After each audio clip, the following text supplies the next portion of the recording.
Bom, das 20 questões de direito constitucional, vou começar por isso, pessoal. Das 20 questões, eu só vislumbro uma com possibilidade de recurso, apenas uma. Todas as demais, como eu já teria dito aqui, estão dentro daquilo que era esperado para a prova de constitucional, considerando o perfil do examinador titular. Por que eu entendo que uma caberia recurso aqui? Por conta do enunciado, que pede para se analisar com base na jurisprudência. E a gente tem uma jurisprudência antiga que justificaria o gabarito oficialmente divulgado. Mas, se a gente considerar a jurisprudência mais recente, o examinador teria que alterar esse gabarito. Alterar, eu diria, ou considerar duas respostas corretas, porque realmente no enunciado da questão ele não diz com base na jurisprudência atualizada, ele diz com base na jurisprudência. Então ele pode argumentar que estaria considerando a jurisprudência antiga, o que não faz muito sentido, porque quando a gente se depara com questões que abordam a jurisprudência, sem dúvida alguma, é atual, não é? Nunca vi isso. Muito pelo contrário, a gente, olha, já se entendeu assim, mas houve uma reviravolta aí na jurisprudência. Bom, de que questão eu estou falando? Como eu disse, eu vou começar por ela, porque acredito que a expectativa de vocês aqui seja exatamente entrar com recursos, não é isso? Bom, a questão que eu considero que caberia recurso é a 72. Vem aí comigo, vou fazer a leitura dela. A questão diz assim: em conformidade com a Constituição e a jurisprudência do Supremo Tribunal Federal, uma Constituição estadual que estabelece, e aí ele colocou 3 hipóteses, deixa eu botar aqui. Então, a gente teria uma Constituição estadual que vai prever 3 disposições. É isso aqui que ele disse. Então, uma Constituição estadual que estabelecesse, primeiro, novas hipóteses de foro por prerrogativa de função para o cargo de delegado. De tudo que foi dito aqui para os alunos da turma preparatória para delegado e vocês que estão nos dando a honra de estarmos conosco aqui nessa correção, para os alunos, a gente diversas vezes falou isso aqui, e acredito que vocês devam ter escutado isso também na aula de processo penal. É um tema inerente ao processo, bem como à Constituição. Então, uma norma constitucional estadual que prevesse para o delegado de polícia foro por prerrogativa de função, isso aqui seria inconstitucional.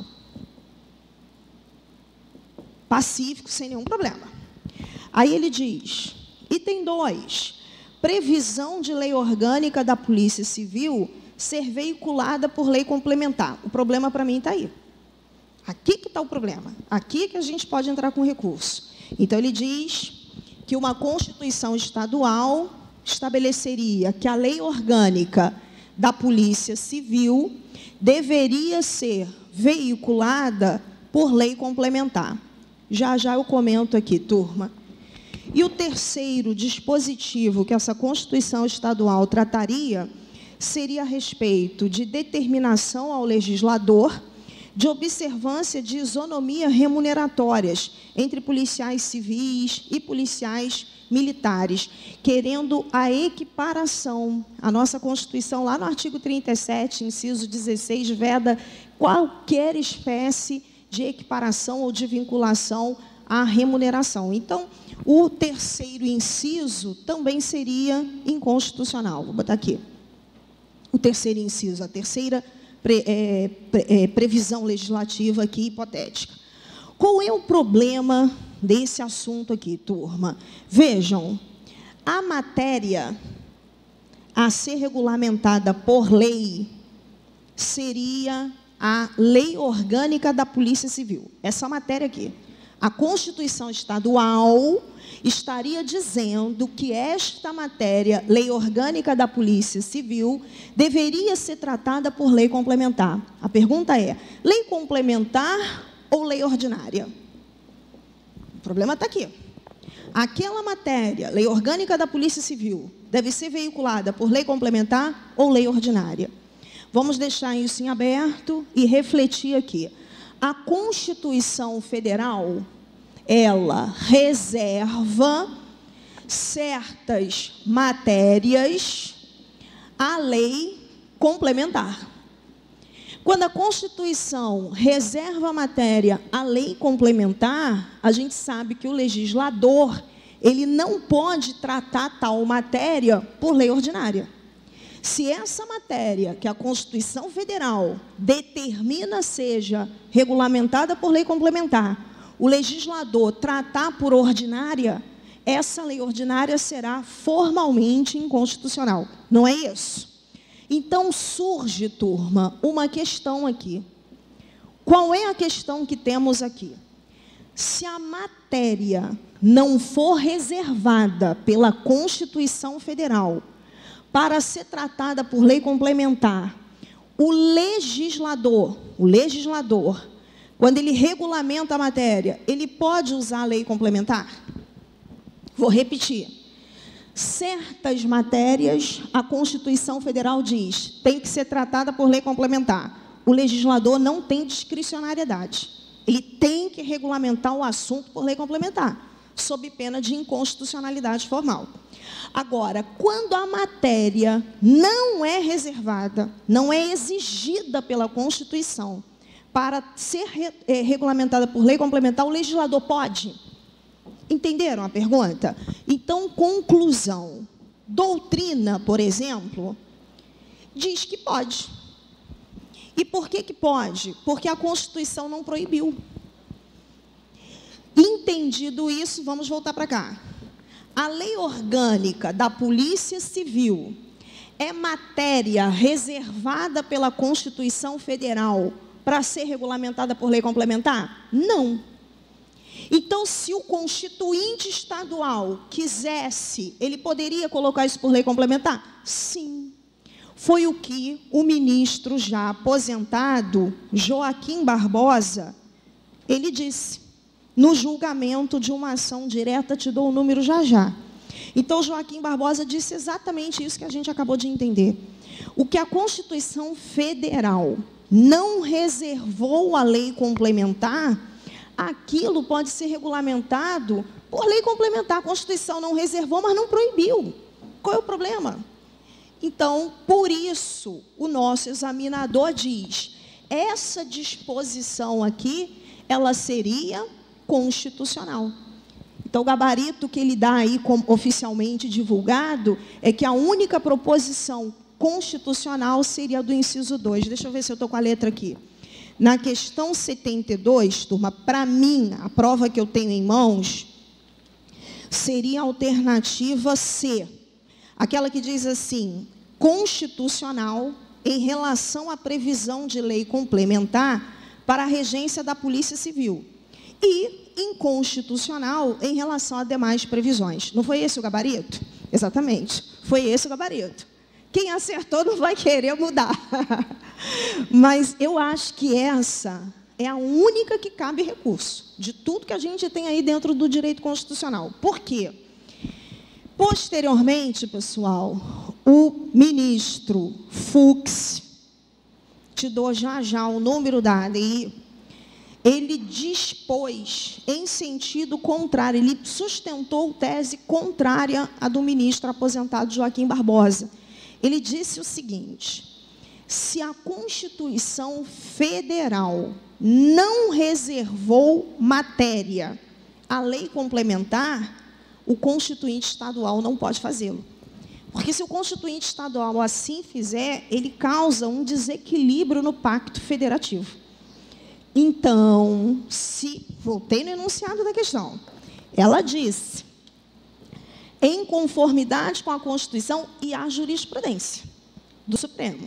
Se a gente for responder esta questão com base na jurisprudência atual, que é a do ministro Luiz Fux, a resposta correta é a alternativa que diz que todas as proposições seriam inconstitucionais. Para mim, aqui seria a alternativa E, a última alternativa para mim. Todas as proposições são inconstitucionais.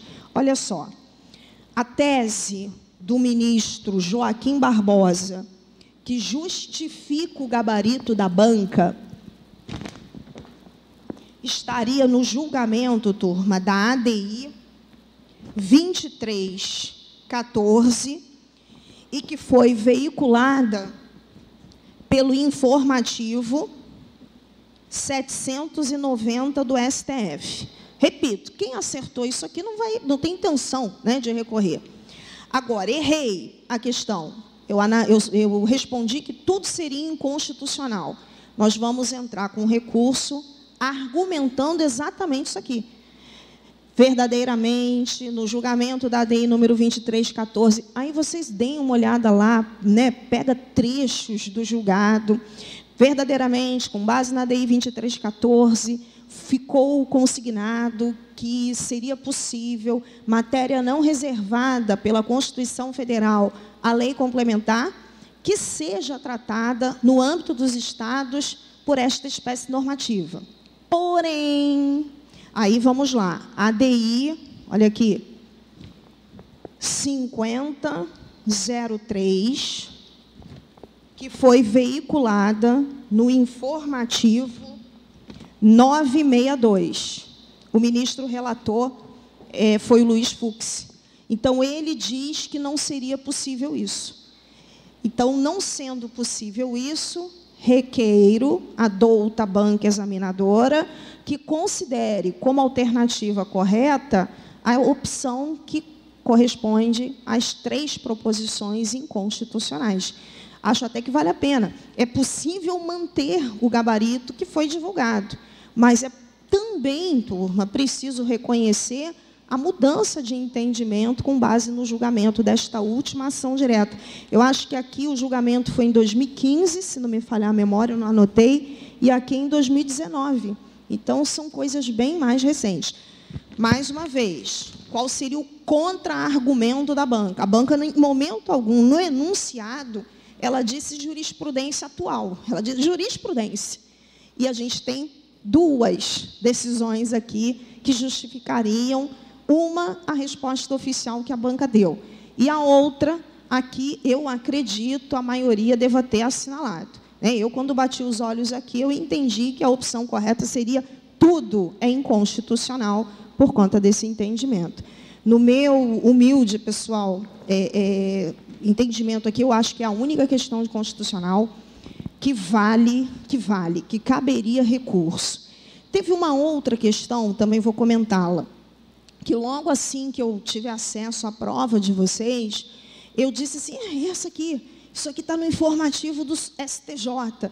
Eu não lembrava, é verdade, o número do informativo, mas eu sabia que aquilo tinha sido divulgado no informativo. E sabe quando você cega, você fica cega, você olha aquilo, você lembra do julgado, você já condiciona a resposta. Então, agindo assim, eu falei, a resposta é essa. Aí veio o gabarito. Quando veio o gabarito, eu esperneei. Parecia até que eu tinha feito a prova. Eu não aceito esse gabarito. Aí, lendo com calma, o examinador botou uma pegadinha. Ele colocou uma armadilha na questão ali e a gente cai, né? Eu caí na armadilha, naquela arapuca, porque eu condicionei, eu ceguei. Eu vi e pensei logo no julgado. Não sei se é o caso aqui, para mim não vai caber recurso. O gabarito, vou falar, o gabarito está correto. Não adianta espernear, para mim está correto. Mas eu vou comentar essa questão. Seria, para mim, a 77, aqui para mim é 77, aquela que diz, em janeiro de 2017... Pois é, as pessoas estão dizendo assim, cabe recurso. Eu, no primeiro momento, eu falei para vocês, eu esperneei, eu não aceitei o gabarito. É um absurdo, isso está errado. Lendo com calma, eu falei, que arapuca. Vejam se vocês vão concordar comigo, na arapuca que a gente consegue aqui vislumbrar, e se vocês discordarem, compartilhem aqui comigo. Mas eu acho que que não está errada, não. Vamos lá. Estou lendo a questão para vocês. Em janeiro de 2017, policiais militares apreenderam fuzis e revenderam para traficantes de drogas, de modo que foi instaurado um inquérito para apurar crime de comércio ilegal de arma de fogo, e aí a banca faz referência lá à Lei 10.826. Muito bem. Considerando essa situação hipotética, assinale a opção correta. O problema é esse. Com base na Lei 13.491, que desloca a competência da Justiça Comum para a Justiça Militar. Aí cabe uma reflexão. O que essa questão está fazendo dentro de constitucional? Isso não é processo, não? Isso não é uma questão de processo penal? Mas porque temos, turma, a questão da retroatividade da lei penal mais benéfica, que é consagrada lá pelo artigo 5º, inciso 40 da nossa Constituição. Então, o motivo pelo qual o examinador coloca isso na prova de constitucional é exatamente pelo princípio constitucional da irretroatividade da lei penal mais gravosa. É só por isso que essa questão está dentro da prova de constitucional. Muito bem. A lei, turma, a lei 13.491 de 2017, ela desloca, ela retira a competência para julgamento de militares da Justiça Comum, remetendo para a Justiça Militar. No informativo, agora eu vou te dar aqui, no informativo 642, aqui não é do STF não, tá? É do STJ. No informativo 642 do STJ, ele enfrenta essa questão. Ele enfrenta essa questão e diz que os autos, eventualmente, que tramitam pela Justiça Comum, devem ser remetidos à Justiça Militar. Ponto. Então, a alternativa aqui que a gente poderia ter ficado confuso ou confusa, todas as opções que dizem que o procedimento continuaria com a Polícia Civil, elas estão erradas. Aí não tem como. A questão é, vai o delegado de polícia, a autoridade policial, declinar da sua atribuição para a Justiça Militar. Ponto. Isso daí está certo. Não temos nenhum problema quanto a isso. Bom dia. Agora, veja. O STJ diz que esta lei, ela tem natureza jurídica híbrida. Ela tem conteúdo penal, mas ela também teria o conteúdo processual penal. E é aqui, turma, que entra a discussão a respeito dos princípios aplicados nessa nova legislação.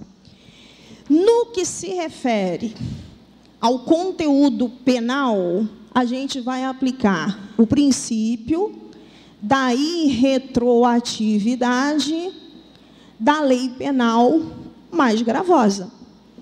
Irretroatividade, da lei mais gravosa.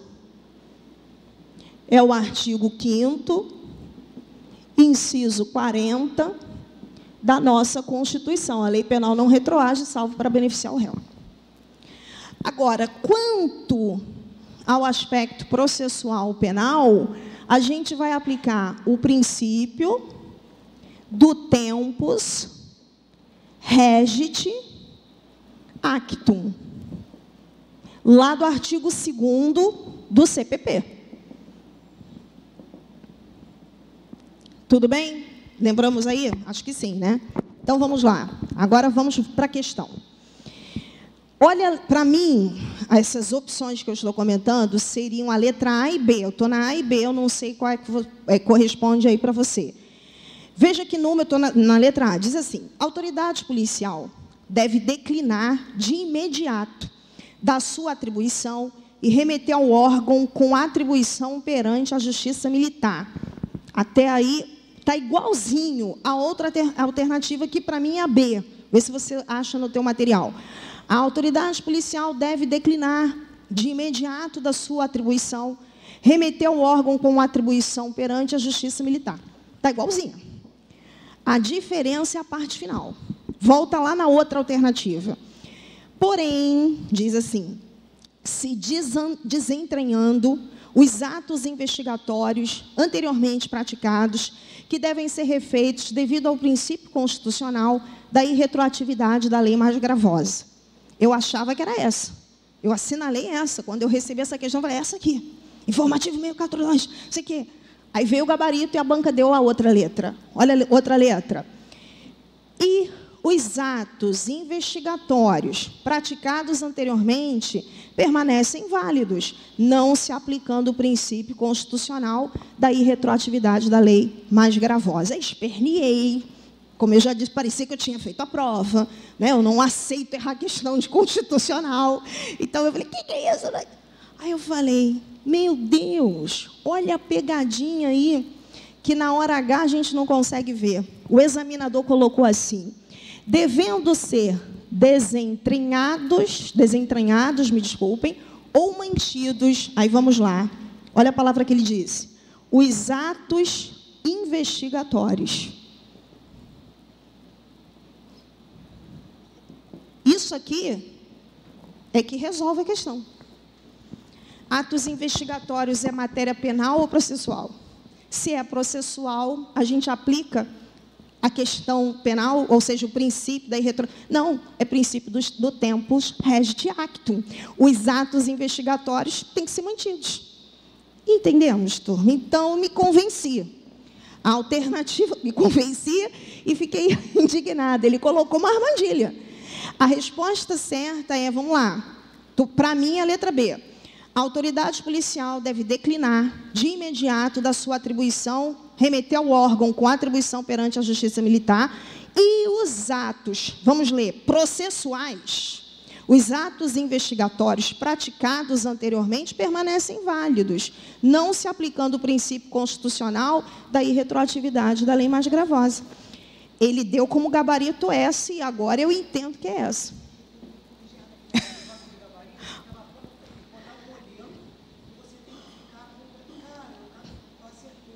Então, pois é, ainda tem isso, o pessoal de casa, alguém aqui na sala está me dizendo que realmente, agora você até lembrou, sabe que agora eu vou até olhar de novo, mas pelo que eu conferi, o gabarito seria essa. E eu já acho que é essa. Se não, por quê? Porque se fala em atos investigatórios. Porque disseram que... Por que eles fizeram isso, gente? Liberar um gabarito que não tinha referência... Toda a prova da polícia tem assim, tipo 1, tipo 2, método de defesa. A SESP não botou nada, misturou as alternativas.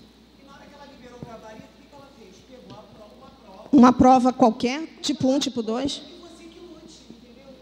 Gente, que desorganização isso. Pois é, então, que bom. Mas tudo bem, turma? Então, eu particularmente, volto a repetir, quando eu olhei essa questão, automaticamente eu lembrei do informativo do STJ, eu não lembrava o número, mas sabia que o STJ tinha julgado nesse sentido, esse assunto, e que a autoridade policial, a justiça comum, teria que remeter para militar. Ponto. Então, isso, para mim, já estava ali certo. Agora, o STJ também diz, essa lei é híbrida. Ela tem matéria penal e matéria processual. A penal, a gente tem que admitir que ela não pode retroagir se ela for mais gravosa no que se refere a atos já praticados. Mas, no que tange ao processo penal, a gente não fala sobre isso. E aí, quando ele coloca atos investigatórios, me parece que ficou ali a arapuca, não é? A armadilha ali para derrubar o candidato.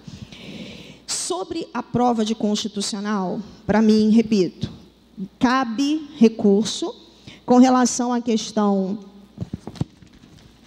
72. A 77 foi a que me deixou indignada com o gabarito, mas já expliquei aqui que entendi e acho que procede. E, no mais, turma, eu não vejo nada que pudesse aqui sugerir algum recurso. Alguém aqui que está presencialmente comigo tem alguma questão de constitucional que não concorda e que gostaria do nosso comentário? Porque depois eu vou fazer uma leitura aqui geral das questões. Fala, Fátima.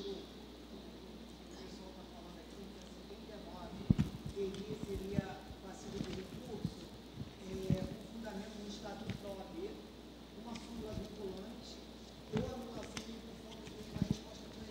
que foi a resposta, não sei se você vai lembrar, eu sustentei lá no nosso grupo de estudo que deveria o advogado ter acesso a tudo já documentado, com base na súmula. E aí está todo mundo sustentando assim. Vamos lá.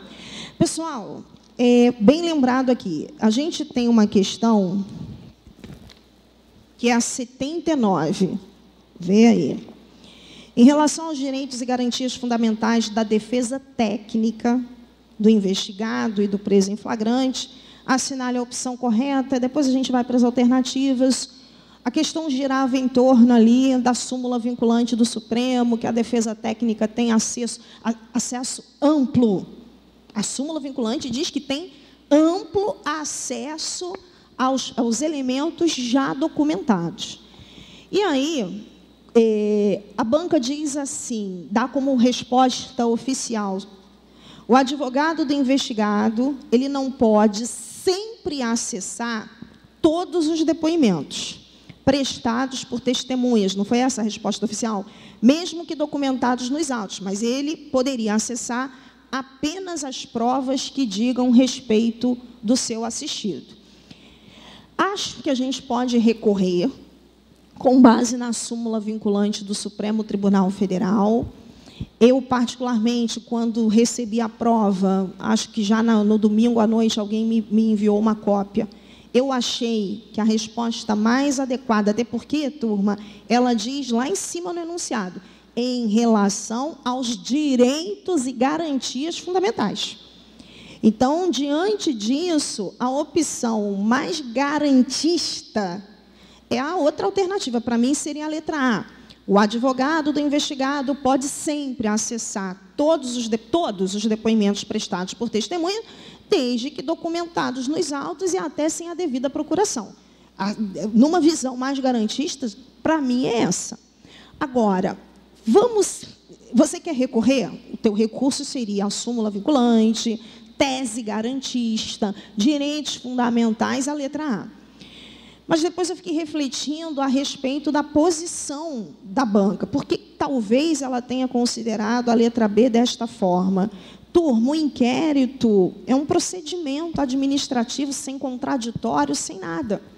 Então, se você entender como autoridade policial, como delegado de polícia, que ali no inquérito que você conduz não se garante contraditório, não há ainda necessariamente o exercício da ampla defesa constitucional, você teria, eu me entendo assim, por esse posicionamento, o dever de assegurar apenas aquilo que diz respeito ao investigado.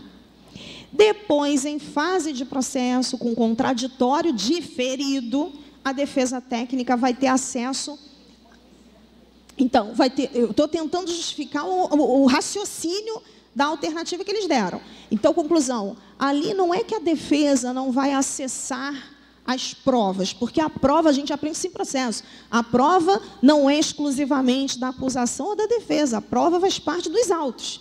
E pelo princípio constitucional da ampla defesa, tanto a acusação quanto o acusado terão amplo acesso a tudo, isso em fase de processo. Se a gente entender que o inquérito não garante contraditório, é um procedimento administrativo, você, delegado de polícia, vai dizer para o advogado que chega lá, ou para o defensor, olha, eu permito que você veja aquilo que tem a ver com o seu cliente ou com o seu assistido nesse momento. Posteriormente, lá no processo, você vai exercer o direito ao contraditório. Me parece que é isso que o examinador quis dizer, concordam? Agora, eu quero recorrer desta questão. Então, para eu recorrer desta questão, não tenha dúvida, o fundamento principal é a súmula vinculante, se não me falha a memória, vê se é a 14. 13 é da algema, acho que é a 14. Alguém pode ver aí para mim? Joga aí para mim, por favor.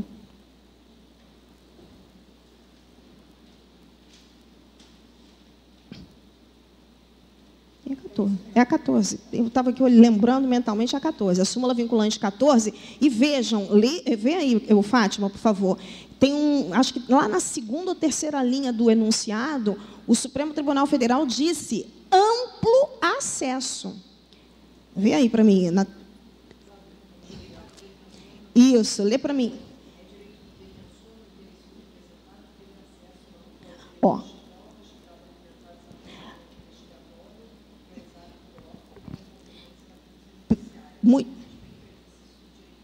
Isso. Então, muito obrigada. Olha lá, amplo acesso, ou acesso amplo aos elementos já documentados. Em momento algum, o Supremo Tribunal Federal diz elementos já documentados que digam respeito, é isso que vocês vão usar para rebater, que digam respeito ao investigado. Não, o Supremo Tribunal Federal disse amplo acesso aos documentos, aos elementos já documentados. Então, a gente poderia rebater o gabarito oficial, sustentando simplesmente a súmula. Mas eu digo a vocês, eu tento compreender o gabarito, sempre. Eu acho que é importante a gente também tentar compreender o entendimento do examinador. Me parece que é isso. Ele está dizendo que, nas entrelinhas, eu não estou negando que você exerça o seu direito constitucional de ampla defesa, mas não em sede de inquérito policial, porque aqui não tem contraditório. Então, lá na frente, você acessa tudo. Aqui você só vai acessar aquilo que diz respeito ao teu cliente, advogado ou defensor, mas está na contramão da súmula vinculante número 14 do STF. Tudo bem, pessoal? Sim. Alguém que está presente aqui, tem mais alguma outra questão? O pessoal de casa manda alguma coisa também, se achar.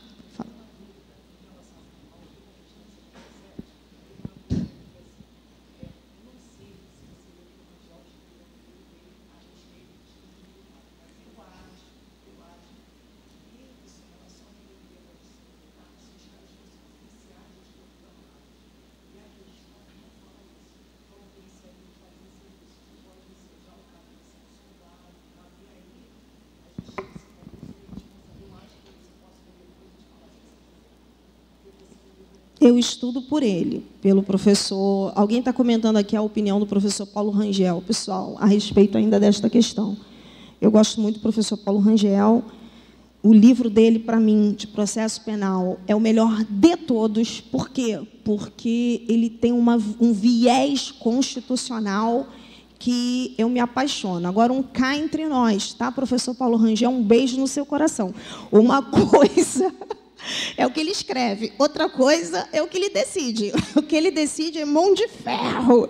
Não tem nada de direito constitucional ali nas decisões dele. Então, assim, não me recordo exatamente sobre isso, mas eu acho, Fátima, que essa questão, o problema não seria isso. O problema foi a armadilha. Os atos investigatórios não estarem submetidos de sustentar que não declinaria? Pois é. Mas eu particularmente acho que não se sustenta, não. Deem uma olhada no informativo 642. O STJ manda declinar. Pois é, manda declinar. Entendo, eu acho que a gente não... Por mais que a doutrina seja brilhante e respeitada, a gente não pode... alegar ou buscar fundamento recursal em doutrina quando tem jurisprudência em sentido contrário. Não adianta, a gente vai ficar dando murro ali em ponta de faca. Assim, mas para o pessoal de casa poder entender, aqui em sala estão sustentando que o professor Paulo Rangel tem algum comentário no livro dele, eu confesso a você que eu não lembro disso não, mas que ele teria algum comentário no livro dele dizendo que essa remessa dos autos da justiça comum paramilitar se daria apenas quando se tratasse de oficiais, não é? Eu não me lembro disso, eu não acho que ele não mencionou isso, não me lembro de verdade. E a questão aqui não diz, fala que seriam policiais militares, não é? Eu acho, turma, de novo, que em relação a essa questão, o informativo 642 é a base dela, não tem como escapar disso, e, para mim, houve uma armadilha. O examinador colocou isso aqui. E aí a gente condicionou logo, tem que, não sei o quê, aplicar o princípio constitucional. Mas queremos recorrer. Para recorrer, a gente tem que buscar argumentos em nosso favor, não em sentido contrário, fazendo o papel aqui de advogado do diabo, como se diz. Tudo bem?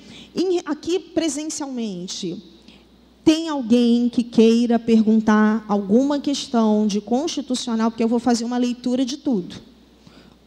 Pessoal de casa, tem alguma coisa? Marcelinho, chegou alguma pergunta aí para a gente? Então, tá. Então, finalizando aqui o nosso encontro de constitucional. Minha orientação de recurso é no que se refere à questão que dizia que a Constituição Estadual previa, ou poderia prever 3 disposições. Eu entendo que ali a resposta certa é que tudo seria inconstitucional, com base nas ADIs que eu citei e nos informativos também mencionados. Com relação à questão, eu acabei não botando, né, a questão...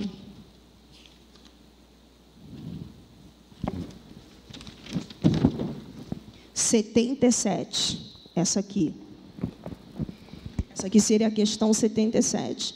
Num primeiro momento, eu não concordei com o gabarito, depois eu li com mais calma, com mais atenção, vi que houve ali uma pegadinha bem oportuna, bem inteligente, e eu, sinceramente, eu agora estou convencida disso aqui. Para mim, não consigo mais visualizar a possibilidade de recurso. Com relação à questão... Qual era essa da súmula, Fátima? Deixa eu botar aqui. Obrigada. Com relação à questão 79, o gabarito vem no sentido de que a defesa só poderia acessar aquilo que dissesse respeito ao interesse do cliente ou do assistido, em caso de defensoria. A resposta foi essa.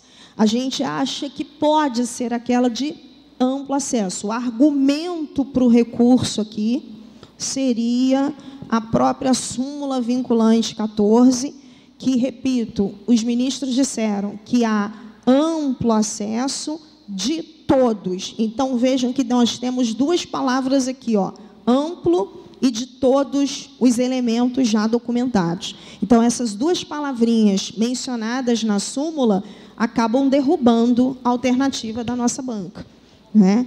Eu acho que podemos arriscar ali. No mais, eu não vejo, turma. Eu achei que as questões de constitucional estavam dentro do esperado para um examinador raiz, como eu sempre disse que eu achava dele. Bom, vamos lá.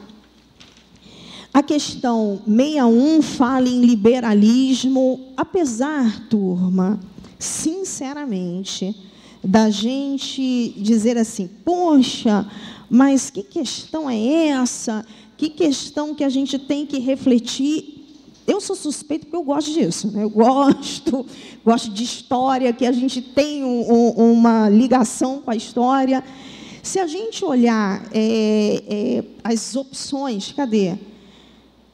Teve até que eu marquei aqui para chamar a atenção de vocês.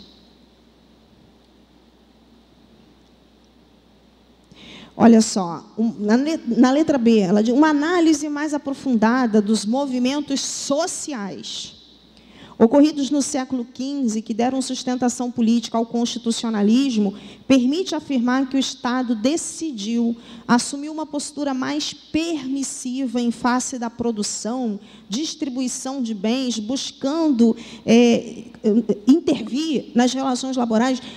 Aí você olha a letra D, a Revolução Francesa. Aí vamos lembrar, não é, das nossas aulas, do poder constituinte, quando eu falava de Sieyès, da França, dividida, estratificada em camadas sociais. Nessa hora da aula da Endilene eu ia lá fora, ou eu não prestei atenção, né? Mas ali a Revolução Francesa pode ser considerada uma referência para o surgimento das constituições escritas. Sieyès, dizem, turma, que a manifestação de Sieyès talvez tenha sido o embrião da Revolução Francesa. Ele que começa a despertar todo aquele movimento, que é o terceiro Estado, não é? A burguesia não é nada, e não sei o quê, e aí começa as pessoas ali assim surgirem contra o Estado que era representado apenas pela nobreza, pelo clero e tudo mais. Se vocês me permitem uma opinião, eu acho que a segunda fase de direito constitucional, agora já estou pensando na segunda fase, eu acho que a segunda fase, não esperem que ele vá cobrar de vocês jurisprudência, decisões recentes do... Mas não vai, eu acho que não vai. Ele vai ficar naquela questão clássica do direito constitucional e clássica cavernosa, porque a gente acha que o clássico, né, eu sou adepta a esse clássico, eu gosto. Mas a gente também tem que reconhecer que existem questões que são cavernosas, porque a gente tem que pensar, refletir, raciocinar. Eu acho que a prova de vocês vai ser assim. Vai ser uma prova pesada. Agora eu estou dizendo, né? A outra eu achava que ia ser filosófica, reflexiva. A segunda fase de constitucional vai ser pesada, pessoal, pesada mesmo. Acho que não vai ser moleza, não. Enfim, mas não vamos pensar nisso. Vamos pensar que a gente tem que estudar e rumo à vitória. A primeira questão, a 61, não vi nada ali de, meu Deus, não. A 62, turma, deixa eu ver se tem alguma coisa aqui para falar. Teve uma que eu achei bem interessante. Cadê? Falei, nossa, como ele foi maldoso aqui. Na questão 63, também, turma, princípio, ele fala em princípio da harmonização, depois ele fala em princípio da concordância prática. Alguns autores chamam de harmonização e concordância prática, mesma coisa. Só que exatamente, só que a significação ali, para mim é a letra B. O princípio da harmonização tem por objetivo promover a harmonia entre os poderes, legislativo, executivo e judiciário. Fui lá em cima. O estudo dos princípios que regem a interpretação constitucional, em especial da razoabilidade, da proporcionalidade, estabelece que as normas da Constituição de 88 devem ser analisadas e aplicadas de modo a permitir que os meios utilizados estejam adequados aos fins pretendidos, devendo o intérprete buscar conceder aos bens jurídicos tutelados uma aplicação justa. Olha a pergunta dele. Considerando isso. Então, isso o quê? A interpretação das normas. Aí ele coloca na letra B, o princípio da harmonização tem por objetivo promover a harmonia entre os poderes. Apesar dos poderes serem independentes, a harmonia entre eles é de fundamental importância para que o Estado brasileiro realize seus objetivos na forma do artigo 3º da Constituição. O que isso tem a ver com a interpretação da norma constitucional? Perceberam que não tinha nada a ver? Mas ele colocou o nome do princípio da harmonização, aí o candidato, mas não tem sintonia nenhuma com o enunciado. Não tem sintonia. Aí a alternativa correta, que seria a letra, para mim aqui a letra C. Em razão do que preceitua o princípio da concordância prática, pode-se dizer que na ocorrência de conflito entre bens jurídicos garantidos por normas constitucionais, o intérprete deve priorizar a decisão que melhor os harmonize. Por isso que concordância prática também é chamada de harmonização, de forma a conceder a cada um dos direitos a maior amplitude possível, sem que um deles acabe por impor a supressão do outro. Isso tem a ver com a interpretação. E esse princípio, o significado dele consiste nisso. Então, como eu falei, eu não vejo aí nas outras questões, já te dou a palavra, Fátima, nas outras questões, possibilidade de recurso, pessoal. Eram questões dentro do esperado, primeiro, pelo conteúdo programático que ele divulgou, pela primeira prova que foi aplicada e depois cancelada, ele já revelou ali que ele gostava disso. Eu até me surpreendi, confesso aqui, dele ter cobrado princípios novamente. Eu achava que ele não cobraria. E cobrou. Então, é isso. Pois não, Fátima.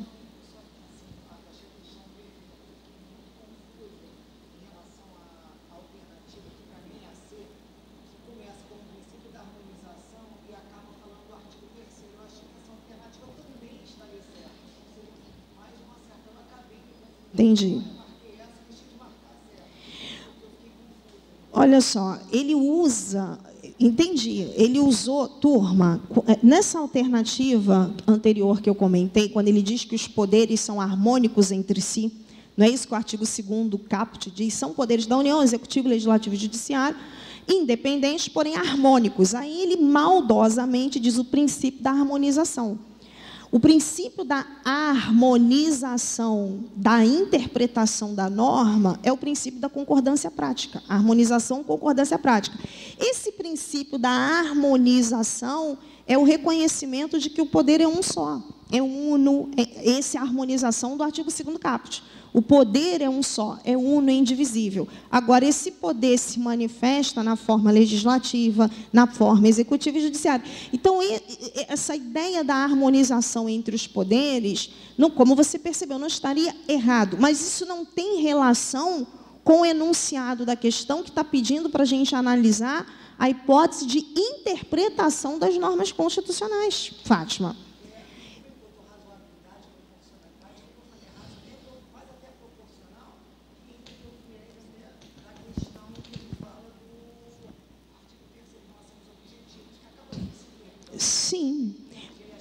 Sim, acho que foi mais uma viajada, porque a gente ali não estaria, o foco da questão não seria esse. Pessoal, outra coisa também que eu quero destacar com vocês, cadê? Ai, meu Deus, eu achei tão interessante essa questão. Ah, achei aqui. É a questão 67. Olha só. Olha o tamanho da questão 67. Olha o tamanho da questão. Eu imagino que quando vocês chegaram aqui, já estavam exauridos, não estavam, não? É muito mais fácil uma operação policial trocando tiro com o traficante do que você enfrentar isso aqui, depois de 5 horas de prova. De qualquer jeito, o que é que eu chamo a atenção? Olha como é importante a gente estar fazendo concurso, a gente estar fazendo prova, a gente treinar a nossa resistência, não somente física, mas intelectual. Eu vou ler aqui uma questão que eu achei bem interessante. Cadê? Que fala da Grécia. É a letra A, B e C. Eu já falei para vocês que eu gosto de história, então essas coisas para mim me fascinam. Olha a questão. C. Não sei se alguém respondeu a letra C. Eu tive alguns alunos aqui que compartilharam comigo, que assinalaram. A democracia direta pode ser considerada como aquela em que os representantes do povo tomam diretamente as decisões que consideram adequadas para consubstanciar o interesse público. E era o sistema de democracia adotado na Grécia Antiga, em que os representantes dos cidadãos reuniam-se em assembleia com o objetivo de decidir sobre temas de interesse da polis, da cidade. Certinho, essa parte final, democracia, na Grécia Antiga, em que os representantes dos cidadãos, tudo certo. Agora, olha o enunciado inicial da letra C. A democracia direta, esquece a Grécia Antiga. A democracia direta pode ser considerada como aquela em que os representantes do povo, direta e representante do povo, ou é o próprio povo? É o próprio povo. Exatamente. Então, era uma questão que a gente tinha que ler, turma, com olhos de águia. Sabe? Aquela hora que você enxerga por trás das nuvens, como as águias dizem, né? Então, conclusão, aqui tinha que ler com atenção. Era óbvio, a democracia direta pode ser considerada como aquela em que os representantes do povo, se é direta, é o próprio povo. Olha aí. Então, não tem o que recorrer. A 67 aqui, para mim, seria a letra A. Com o surgimento do liberalismo, os estados passaram a ser criados por meio de constituições escritas, com mecanismos de repartição e limitação do poder estatal. Turma, eu não tenho o que questionar a prova. Eu acho que a prova de constitucional foi bem feita. Talvez a que mais me incomodou ali tenha sido a da súmula do Supremo, porque a 77 eu esperneei, depois eu achei que tinha ali uma arapuca, e ao ver a arapuca eu aceitei, eu falei, E a questão que eu comecei a aula, a correção, que é a 82. Que ali temos 2 jurisprudências que estão divergindo. Então, é isso que eu tenho a considerar de constitucional. Pessoal de casa, alguma coisa? Nada? aqui presencial, você tem alguma questão? Você chegou um pouquinho depois? Não? Você também não? Fátima, alguma coisa? Então, conclusão. Deixa eu ver se eu tenho mais aqui alguma coisa para falar, que possa ser importante. Apenas assim para considerar, pessoal, mas nada que eu não concorde, não. É a questão 78.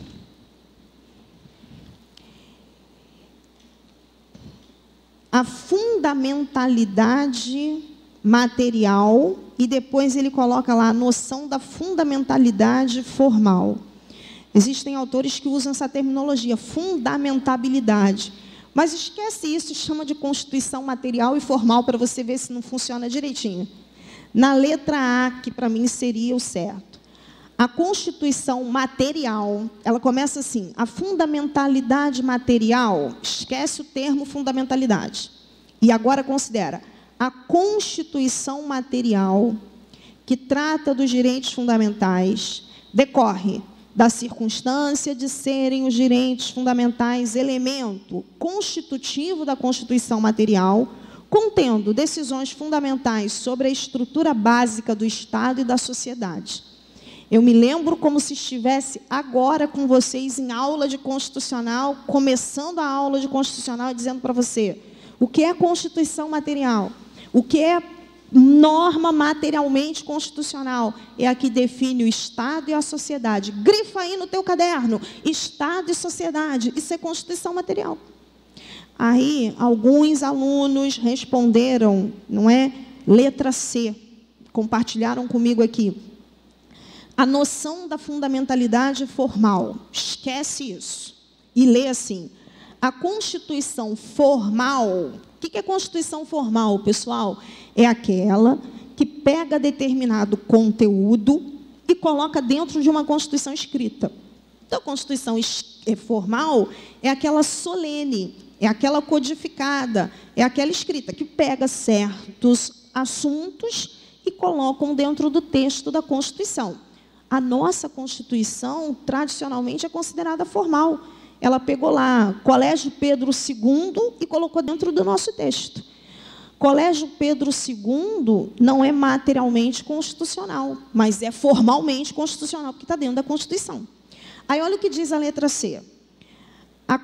Eu vou ler assim, a Constituição formal não permite a abertura da Constituição a outros direitos fundamentais não constantes de seu texto. Não seria possível, turma, incluir novos direitos fundamentais dentro da Constituição formal? Só seria possível. Tanto é possível que a Emenda Constitucional 115 deste ano colocou lá no artigo 5º, a nossa Constituição é uma Constituição formal, colocou lá dentro do artigo 5º mais um direito fundamental. Então, a Constituição formal, ela não impede a abertura de novos direitos. O que caracteriza uma Constituição formal é colocar assuntos que não sejam materialmente constitucionais dentro do seu texto, dando a esse tipo de assunto um status de Constituição, mas não necessariamente. Eu espero ter ajudado a vocês em algum momento aí. Eu vou passar a palavra ao professor de Direito Penal, que eu tenho certeza será muito mais útil a vocês do que aqui a prova de constitucional. Tá bom? Boa sorte. Aqueles que atravessaram essa etapa, continuem aí firmes e fortes. Já brinquei com vocês, eu quero ver vocês dando entrevista lá no Balanço Geral. Só está faltando o doutor Mauro, que ainda não vi, dando entrevista. Acho que ele é tímido. Mas eu quero ver vocês lá dando entrevista sim. E aqueles que, por acaso, ainda precisam estudar mais, como diz o professor Glioche, a gente não estuda para passar, não. A gente estuda até passar, tá bom? Abração. Vem, professor. Eu vou apagando aqui para ti.